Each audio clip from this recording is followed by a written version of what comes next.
हमेशा की तरह तहरीके इंसाफ कानून को बाईपास करके, आइन को पामाल करके एक मज़मूम कोशिश की जा रही है कि किसी तरीके से पार्लियामान के अंदर रिज़र्व सीटें हासिल की जाएं। अब इन्होंने बग़ैर सोचे समझे सुन्नी इत्तेहाद काउंसिल को ज्वाइन कर लिया। अब ये तो देखना चाहिए था ना कि पार्लियामान के अंदर किस सियासी जमात की प्रेजेंस है। अगर तो सुन्नी इत्तेहाद काउंसिल को सीटें मिली होती और सुन्नी इत्तेहाद काउंसिल ने मुकर्ररा वक्त के अंदर अंदर रिज़र्व सीटों की जो फहरिस्त है वो जमा कराई होती और उस फहरिस्त के साथ साथ फहरिस्त में जो मौजूद नाम होते उन्होंने अपने कागजात नामजदगी दाखिल कराए होते। अब जो कानून की मंशा है वो ये है कि पार्टी लिस्ट जमा कराई जाए मखसूस नशिस्तों की, ख़वातीन की अक़लियतों की, फिर उस पार्टी लिस्ट में जितने लोग शामिल हैं वो शेड्यूल के मुताबिक, इलेक्शन कमीशन के जारी करदा शेड्यूल के मुताबिक कागजात नामजदगी दाखिल कराएं। उन कागजात नामजदगी की जांच पड़ताल की जाए और उसकी जांच पड़ताल के बाद वो कागज़ मंजूर किए जाएं तो ये रिज़र्व सीट्स का, मखसूस नशिस्तों का प्रोसेस मुकम्मल होता है। आप आइन को भी बाईपास करें, कानून को भी बाईपास करें और पहले देखें सिर्फ आपका अपना कसूर है कि आपका सिंबल जो है वो लिया गया। आप इलेक्शन अगर कानून के मुताबिक करवाते, उसकी तशहीर करते, अपने तमाम मेंबर्स को इनेबल करते कि वो इलेक्शन पर पहुंच सकें और कानून और आइन के मुताबिक इलेक्शन करवाते तो कुछ ना होता। आप कानून की भी खिलाफ वर्जी करते हैं, आइन को भी पामाल करते हैं और उसके बाद मीडिया के सामने मजलूमियत का रोना रोते हैं। आज मुझे बड़ा अफसोस हुआ कि अली ज़फ़र साहब इतने संजीदा वकील हैं, इतने सीनियर वकील हैं और वो जो पार्लियामान के अंदर पॉलिटिकल पार्टीज़ हैं जिनका राइट है वो इन मखसूस नशिस्तों के हवाले से अपनी बात इलेक्शन कमीशन के सामने रख सकें, इतनी बर्दाश्त नहीं है कि वो हमारी बात सुनने को तैयार नहीं थे। हमारा राइट है, हमारी पार्लियामान के अंदर प्रेजेंस है और ये हक बनता है कि पार्लियामान के अंदर जो जमातें मौजूद हैं जिन्होंने मुकर्ररा वक्त के अंदर अपनी मखसूस नशिस्तों की फहरिस्तें जमा कराई हैं कि उनको उसके मुताबिक इन मखसूस नशिस्तों का शेयर दिया जाए। अब ये सुन्नी इत्तेहाद काउंसिल ना पंजाब में मौजूद है ना नेशनल असम्बली में मौजूद है।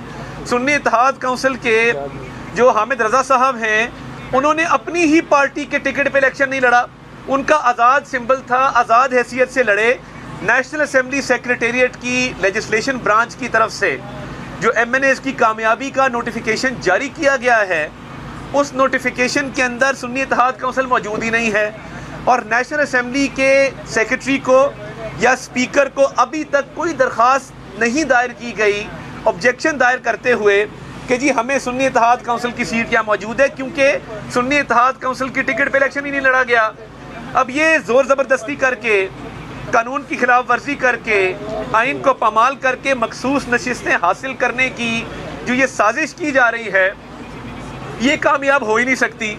आप कानून के दायरे से बाहर जा रहे हैं, आप कानून की खिलाफ वर्जी करते हुए कह रहे हैं कि तमाम कानून को रोन दिया जाए और आपकी मंशा के मुताबिक और आपकी ख्वाहिश के मुताबिक आपको मखसूस नशिस्तें दे दी जाएं।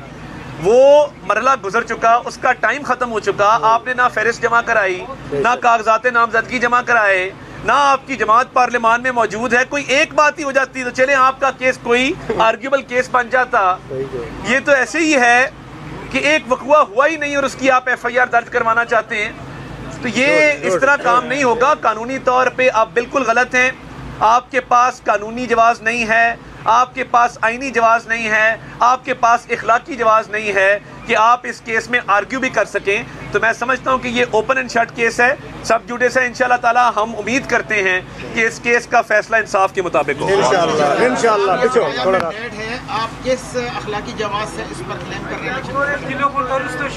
जो कैंडिडेट्स नेक्स्ट इन लाइन हैं, जो कैंडिडेट्स नेक्स्ट इन लाइन हैं प्रायोरिटी लिस्ट में दीगर जमातों के, तो जाहिर है उनकी एक लेजिटिमेट एक्सपेक्टेंसी है कि जब इसका कोटा रिवाइज़ होगा, क्योंकि ये सीट्स प्रोपोर्शनेट रिप्रेजेंटेशन पे सिर्फ उन पॉलिटिकल पार्टीज़ के लिए मखसूस की गई हैं जो पॉलिटिकल होगा, क्योंकि ये सीट्स प्रोपोर्शनेट रिप्रेजेंटेशन पे सिर्फ उन पॉलिटिकल पार्टीज़ के लिए मखसूस की गई हैं जो पॉलिटिकल पार्टीज़ इलेक्शन का हिस्सा होती हैं, आम इंतखाबात में वोट हासिल करती हैं और अपने वोट के तनासुब से ये सीटें उन्हें जाती हैं। ये पहली दफ़ा सुनेंगे हम, और ये पहली दफ़ा मौजज़ा होगा कि एक सियासी जमात इलेक्शन के बाद, जिसने इलेक्शन में कंटेस्ट भी नहीं किया, कुछ आज़ाद लोगों को शामिल कर ले अपने बीच में और कहे कि जी अब वो जो कौमी धारे वाली नशिस्तें हैं वो भी उन्हें दी जाए। ये मुमकिन नहीं है। ये ना कानून की मंशा है, ना ये आइन की रूह है। जो रेलिवेंट आर्टिकल्स हैं वो पढ़िए, उसमें बिल्कुल वाज़े है। उसमें वो कैंडिडेट्स जो पॉलिटिकल पार्टी से बिलोंग करते हैं, जो नेक्स्ट इन नंबर हैं, जैसे मुस्लिम लीग नून को अगर 16 सीटें या 17 सीटें एलोकेट हुई हैं नेशनल असम्बली में, तो उन्होंने फहरिस्त 17 से ज़्यादा की जारी की हुई है। तो नंबर 18, 19, 20 वाली जो हमारी उम्मीदवारान हैं, उनका ये कानूनी हक है कि उन्हें डिक्लेयर किया जाए, क्योंकि फिर वो कोटा जब रिवाइज़ होगा तो वो 4.50 से 3.75 या 4 पे आएगा। तो ये उसके पीछे लॉजिक है। बाप पार्टी ने बाद में लिस्ट जमा कराई थी, उनका एक नंबर ऐड कर दिया गया था मखसूस नशिस्तों पे, नंबर 1। नंबर 2, KPK में PTI की मेजोरिटी है जो ज़्यादा रकीन है, अगर वहाँ पर उनको नशिस्तें नहीं दी जाती तो आईनी भाव पैदा नहीं होता, क्योंकि दूसरी जो अपोजिशन पार्टी है उनके पास इतनी नशिस्तें नहीं हैं। मैं अर्ज़ कर दूँ, जिन सियासी जमातों ने इलेक्शंस के टाइम पे अपने उम्मीदवारान की मखसूस नशिस्तों पे कागजात जमा करवाए, उसके बाद उन्होंने कोई ना कोई सीट जीती, उनकी प्रेजेंस है, पार्लियामेंट्री प्रेजेंस है कौमी या सूबाई असम्बली में, वो अगर अपने कोटा से ज़्यादा नशिस्तें जीत चुके हैं तो वो उनको एक गुंजाइश देता है, कानून प्रोवाइज़ो है आर्टिकल 224 के क्लॉज 6 का, जो कहता है कि in case of death, resignation और फॉर एनी अदर रीज़न, किसी और वजह से अगर वैकेंसी दोबारा अकर होती है तो आप सप्लीमेंट्री लिस्ट दे सकते हैं। उसी वजह से माजी में भी उन सियासी जमातों को जिनके ज़्यादा लोग आए, या जैसे मैं आपको ताज़ा मिसाल देता हूँ, पाकिस्तान पीपल्स पार्टी ने 2 ख़वातीन नशिस्तों के ऊपर मखसूस में भी नाम रखे थे और उन 2 ख़वातीन ने जनरल इलेक्शन भी लड़ा सिंध से, वो कामयाब हो गई। उन्होंने अपने जो जनरल इंतखाबात थे, आम इंतखाबात की नशिस्तें अंदरून सिंध से वो रिटेन की।